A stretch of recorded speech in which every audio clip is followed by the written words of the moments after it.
Brought to you by KR Mangalam University. We provide you the platform to turn your dreams into reality. Give wings to your aspirations with KR Mangalam University.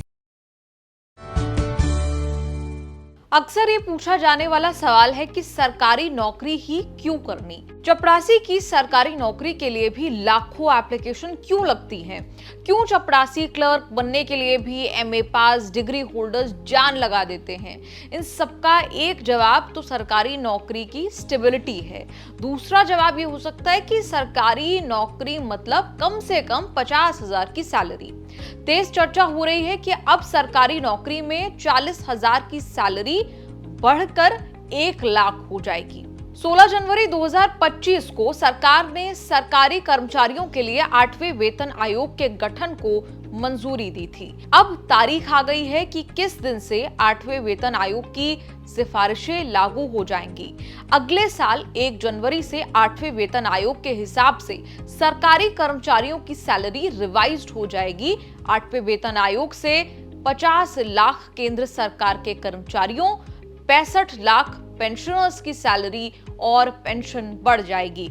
सबसे बड़ी बात यह आ रही है कि सरकारी नौकरी में 40,000 वालों की सैलरी 1 लाख रुपए होने जा रही है।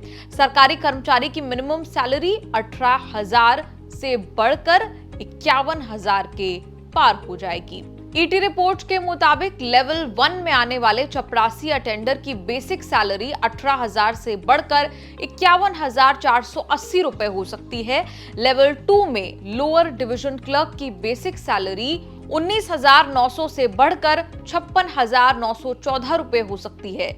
लेवल 3 में आते हैं कांस्टेबल स्किल्ड स्टाफ। ऐसे कर्मचारियों की बेसिक सैलरी 21,700 से बढ़कर 62,062 रुपए होने का चांस है। लेवल 18 यानी सीनियर ऑफिसर्स की बेसिक सैलरी जो 2,50,000 है वो बढ़कर 7,15,000 हो जाएगी। इसी तरह मिनिमम पेंशन 9,000 रुपए से बढ़कर 25,740 हो सकती है। 8वें वेतन आयोग से इतना मिलने जा रहा है कि लोग कहना बंद कर सकते हैं कि प्राइवेट जॉब को ज्यादा मिलता है। सरकारी कर्मचारियों को सरकार से डीए यानी महंगाई भत्ता 53% मिल रहा है। साल के अंत तक ये 59% तक हो जाएगा। वेतन आयोग लागू होने से सरकार महंगाई भत्ते को बेसिक सैलरी के साथ मर्ज कर सकती है। इस पर भी विचार चल रहा है कि लेवल 1 को लेवल 2 के साथ, लेवल 3 को लेवल 4 के साथ और लेवल 5 को लेवल 6 के साथ मर्ज कर दिया जाए। इससे भी सैलरी बढ़ने का स्कोप बनता है।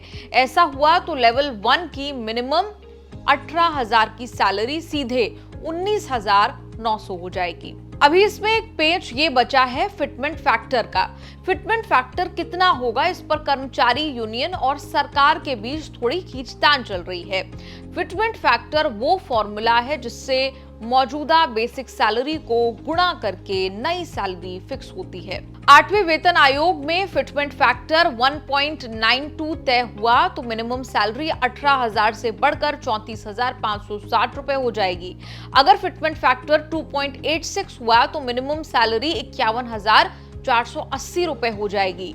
7वें वेतन आयोग में फिटमेंट फैक्टर 2.57 था, उसी से मिनिमम सैलरी 7,000 से बढ़कर 18,000 की जा सकी। कर्मचारी यूनियन 2.57 से ज्यादा 2.86 चाहते हैं। यूनियन की मांग है कि किसी भी सूरत में मिनिमम सैलरी 26,000 से नीचे नहीं होनी चाहिए। इसका कैलकुलेशन ऐसे हो सकता है कि बेसिक सैलरी 18,000 है, फिटमेंट फैक्टर 2.57 हुआ तो कैलकुलेशन होगा 18,000 इंटू 2.57 यानी 25,700 रुपए।